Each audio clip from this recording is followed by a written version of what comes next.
पाकिस्तान की फायरिंग में 3 की मौत हुई है। पाकिस्तान की फायरिंग में 3 भारतीयों की मौत की जानकारी सामने आ रही है। पाक फायरिंग का जवाब दे रही है भारतीय सेना। 7 भारतीय नागरिक पाकिस्तानी हमले में घायल हुए हैं। तो ये बड़ी जानकारी हम आपको दे रहे हैं। जिस तरीके से LOC के पास लगातार पाकिस्तान की तरफ से फायरिंग की जा रही है, उससे जुड़ी ये बड़ी खबर इस वक्त की। सुमित, क्या जानकारी मिल रही है? और देखिए, बिल्कुल अब तक पाकिस्तान की तरफ से स्मॉल आर्म्स से फायर की जा रही थी, लेकिन भारत के स्ट्राइक्स के बाद पाकिस्तान जो अपनी हैवी आर्टिलरी है उनका इस्तेमाल कर रहा है। और ये वो इलाके हैं जहां पर जो भारत के इलाके हैं जहां पर लगातार LOC पे घनी आबादी वाले इलाकों को टारगेट किया जा रहा है। कहा जा रहा है कि 155 mm की आर्टिलरी से भी लगातार अटैक्स किए जा रहे हैं। सीज फायर वॉयलेशन किया जा रहा है, जिसमें करीबन 3 सिविलियंस जो हैं उनके मारे जाने की खबर भी सामने आई है और कई इंजर्ड की भी खबरें लगातार आ रही है। यानी पाकिस्तान अब सिविलियन एरियाज को टारगेट कर रहा है, वो लगातार उन इलाकों को टारगेट कर रहा है जहां पर घनी आबादी वाले इलाके हैं। तो आप मानिए कि पाकिस्तान में पैनिक तो है ही, लेकिन पाकिस्तान दोबारा से उसी स्ट्रैटेजीज पर अपना गया है, उसी स्ट्रैटेजीज को अपना रहा है कि वो सिविल एरियाज को अब टारगेट कर रहा है। बिल्कुल सुमित, ये बहुत महत्वपूर्ण खबर, बहुत इंपॉर्टेंट खबर। पाकिस्तान की फायरिंग में 3 लोगों की मौत की खबर सामने आ रही है और इस वक्त यही कहा जा सकता है कि आग से खेल रहा है पाकिस्तान।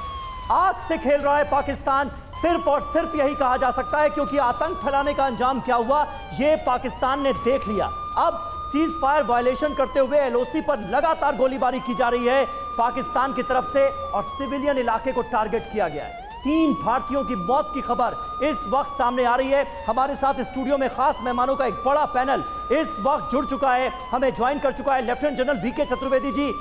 शुरुआत आपसे करूंगा और सबसे पहले आपका पहला रिएक्शन ऑपरेशन सिंदूर को लेकर।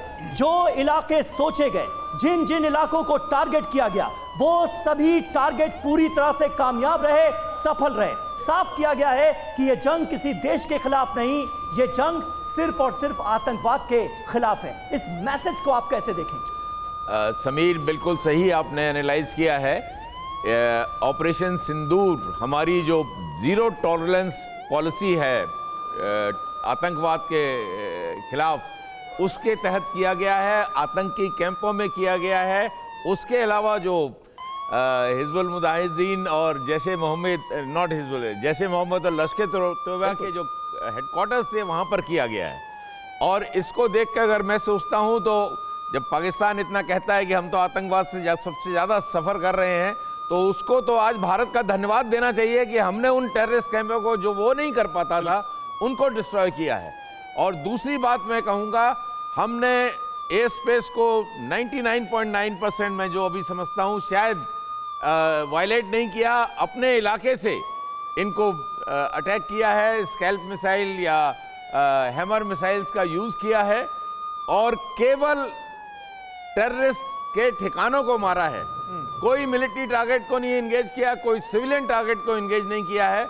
और इसके तहत और पूरे विश्व को बताया है, हमारे नेशनल सिक्योरिटी एडवाइज़र धोवल साहब ने अमेरिका को, UK को और सऊदी अरबिया इन सबको इन्फॉर्म किया है।